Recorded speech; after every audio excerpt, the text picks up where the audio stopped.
សងគ្រួសារយើងកំពុងលំបាកវ័យកូននេះក៏ច្រើនដែរហើយមិនឃើញសោកក៏ត្រើយពេលនេះកូនកំពុងខំប្រឹងបិទភ្នែកសួរខ្លួនឯងថាឯណាទៅ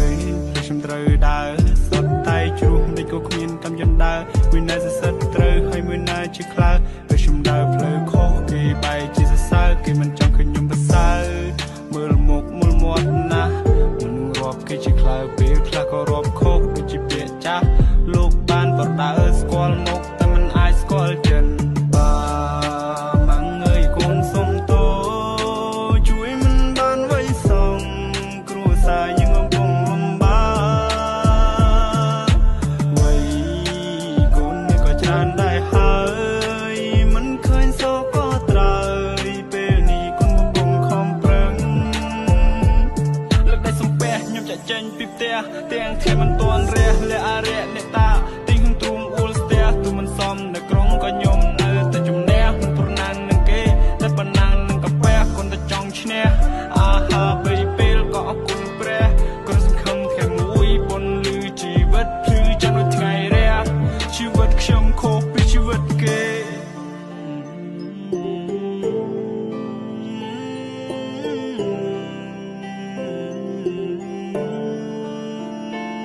ជីវិតខ្ញុំខុសពីជីវិតគេគ្មានសៅរ៍អាទិត្យរវល់រហូតគ្មានពេលទំនេរខ្ញុំប្រឹងប៉ុណ្ណឹងហើយរឿងនេះមើលមិនឃើញទេបើខ្ញុំនៅតែក្រសុំកុំពីលបាត់ទេប្រឹងហើយក៏គេងមិនគ្រប់ធ្វើការតាំងពីព្រឹករហូតទល់ព្រលប់បើខ្ញុំមិនប្រឹងទេសួរថាបានអង្គមកពីណាខ្ញុំយកមកហូបជោគនេះហើយជាជីវិតនេះក្របិទភ្នែកបើកភ្នែក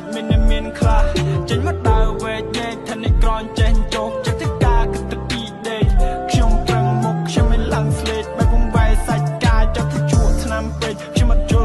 យល់អ្នកក្រគួរអីហាត់អ្វីអ្នកចង់បំពល់ចង់ប្រតនាថាខ្ញុំក៏ចង់មានតែមិនតន់អំណោយផលវាស្នាខ្ញុំតបែម៉ាំងអើយកូនសុំតោជួយមិនបានអើយសោះគ្រួសារយើងកំពុងលំបាកវ័យកូននេះក៏ច្រើនដែរហើយមិនឃើញសោកក៏ត្រើយពេលនេះកូនកំពុងខំប្រឹងគណៈរាត្រីខ្ញុំជក់បរិយអង្គុយសិនណោះខ្លួនឯងខ្ញុំចេះតែគិតពីនេះពីនោះខួរក្បាលនេះគិតចង់ហុយផ្សាយឲ្យផ្លូវជីវិតរញ៉េរញ៉ៃត្រឡប់ទៅលិនណាឡើងវែងពេលដែលធំវិញសំពីច្រើនណាស់ខុសកាលពីក្មេង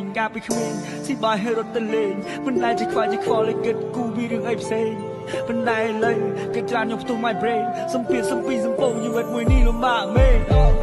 ជីវិតមិនលំបាកពេលហើយប្រឹងណាស់តែមិនឃើញកងត្រាយហើយពេលខ្លាញ់ខ្ញុំវិញជាសែនហត់ងើយហើយពេលខ្លាញ់ខ្ញុំវិញជាសែនហត់ងើយទៅមនុស្សយើងមានជីវិតមួយដូចតែគ្នាតែជីវិតខ្ញុំវាដូចជារស់សែនវេទនាគេអ្នកមានជារស់ស្រួលជីវិតភាពគេធូរធីតែខ្ញុំវិញក្រធ្វើចំណាក់មកនៅស្រុកគេសែនរងាជីវិតលំបាកត្រឡប់ទៅលិនឡើងមកវិញព្រោះតែក្រពេករៀនមិនចប់ទី12គ្មានចំណេះគ្មានជំនាញមានតែធ្វើជាកូលីញើសហូរឡើងសាមលីអូទៅដូរយកលុយទិញបាយស៊ីបើសិនយើងនៅតែអន់នៅគ្មានណាគេខ្វល់ទេទឹកមកមិនសូវប្រៃវាសាប់ដូចជាទឹកទន្លេគេតែញ៉ាំមើលរំលោភមិនឲ្យតម្លៃលើយើងទេក៏ព្រោះតែយើងនេះក្រយ៉ាងណាមិនចោះចំណោមទេអ្នកមានកូនទាំងធ្វើលោកកាន់តែចាស់ដែរហើយ